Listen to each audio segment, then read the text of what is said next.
Welcome back, everybody, to the Search Show 24/7. This is season 2, episode 10 of Arrow, entitled Blast Radius. So let's get right into it.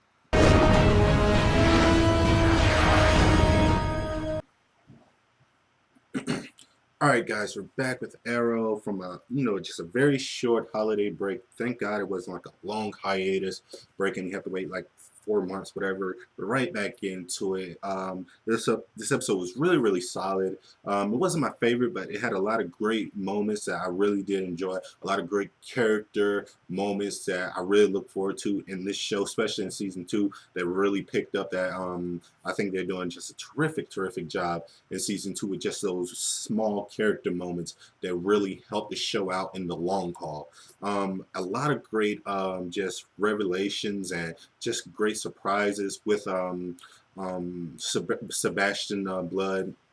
Just this whole kind of like his backstory I thought was just really cool, and just really had this spooky type feel to it towards the end. And I really enjoyed just the way he's building this well, not really building, just the way he's playing everybody. And he has like everything in the palm of his hand, and just people are eating what this guy says. And it makes for a great villain when you have just people like who can follow you and who believe every word that you say, and they don't really know the extent to what you can actually do and how evil you are. And I think he's pulling that off really well. So it's super exciting to watch. And another thing that was just really good about this episode was Laurel. She actually didn't bother me too much. At first she started to, but then they kind of toned it down. So I really enjoyed that. They didn't give her too much to do. They gave her enough to like kind of move the story along. She had a little thing with like Sebastian Blood, to where she didn't really believe who he say he was, and how she just had this like bad feeling about him. Like everything wasn't really good about him. So she kept doing a little digging and stuff. And her father was like, "Yo, Laurel, like you've been with a lot of like bad guys, and this guy, he seems like really cool. So just leave it alone. Just don't force yourself to not like somebody who's actually good for you." So I like the fact, like I said, that Sebastian is kind of playing everybody. He's putting on this big front where everybody thinks he's a certain way, but he's really not.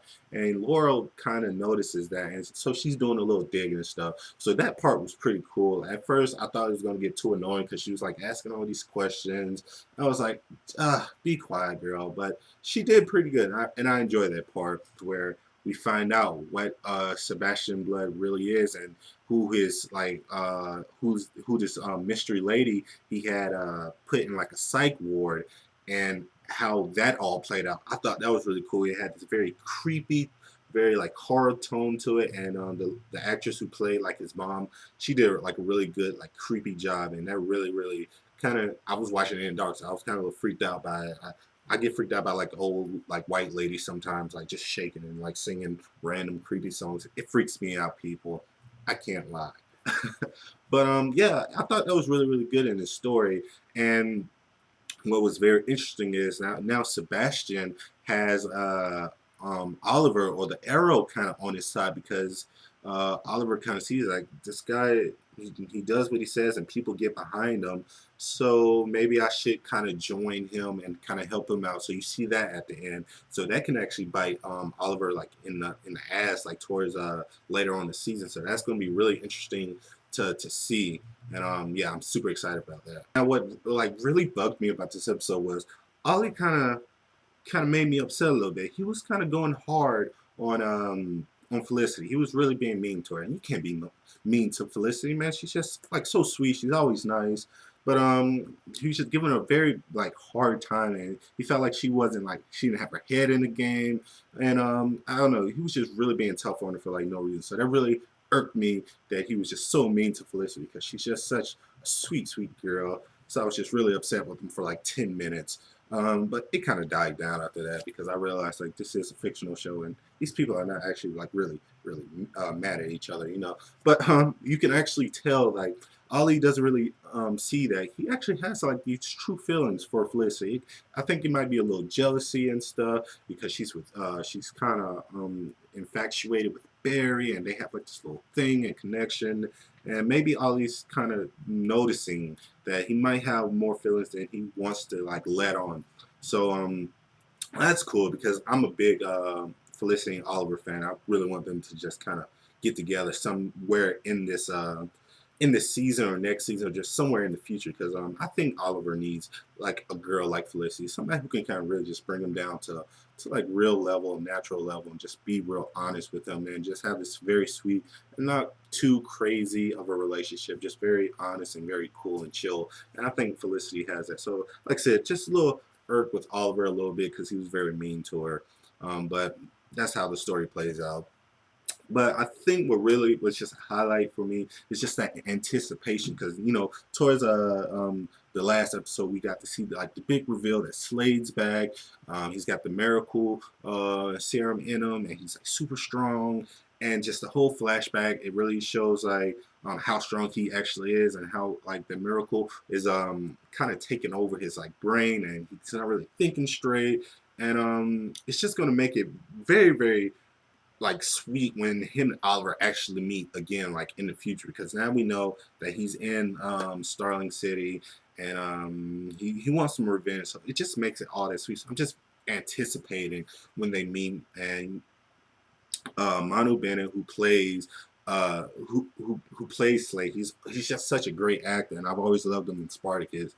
So I just think he's doing a great job. And it's just crazy to me like how Oliver, it was just I was screaming at the TV for a second when Oliver wanted to tell Slade like what actually happened to Shadow. I was like, no, don't do that. Did you just see what happened? He just killed like 10 like guys with guns like in a matter of seconds. He just rose from the dead. His face was burnt like an hour ago when you left him, and now he's like healed. Do not piss this guy off.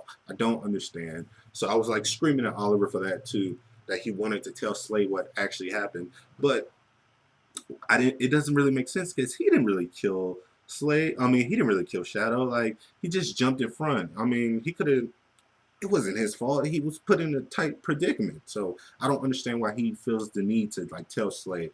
But it's gonna make for a great story, like because you know it's gonna happen. And you know whenever he tells Slade, Slade's gonna put all the blame on Oliver. So that's just gonna drive Slade to have like this bigger revenge out for Oliver. So it's gonna play out like that. I see it coming, and it's just super exciting because now you have Slade becoming like who he's like I guess destined to be, which is like Deathstroke, and just like a very evil like badass version. So I'm super excited to see that. So I think that was just the highlight for me in this episode. I got really shooken up for a second when Diggle got shot because it was just such a close shot. It looked like he got shot in the head the first time. So that I was freaked out for like 10 seconds because the guy shot him and it was just so close that I was like, oh, he shot Diggle in the head for a second. But luckily, Diggle got shot in like the chest or whatever. And he's always getting shot in like the chest or the shoulder. He's been shot like 13 times, like in the shoulder and stuff. So I mean, he's just a survivor, man. Pretty soon he's just gonna have a big hole like on his like shoulder from just all these bullet wounds that he's always getting shot at. But I was so glad he didn't die. He didn't get shot in the head. I was freaking out for a second, guys. You don't even understand. But we had a okay villain. It was like one of those villain of the weeks. I think he was like the toy maker. I don't know. Don't quote me on that, but I think he was because he like made trains and stuff. So I think he was like a toy maker type of character. So I don't know. I could be wrong, but he was okay. But like I said, he was just one of those throwaway villains of the week that sometimes like Arrow has. So it wasn't too impressive, but it moved the story along. I was just more impressed with the whole Sebastian Blood and his storyline, and I was just super interested in that. So what do you guys think about this episode? Did you like this episode? Oh, wait, before I go, Roy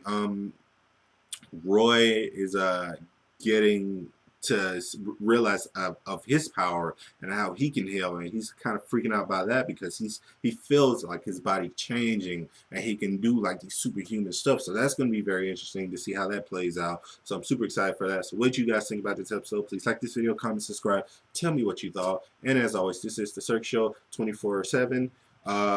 Make sure you watch my Agents of S.H.I.E.L.D. review. Sorry, these two reviews are out a little late. I've just been pretty busy, but it should be back to regular schedule programming next week. But check out my Agents of S.H.I.E.L.D. review, and check out the rest of my views. And this is Cirque Show 24/7. Be easy.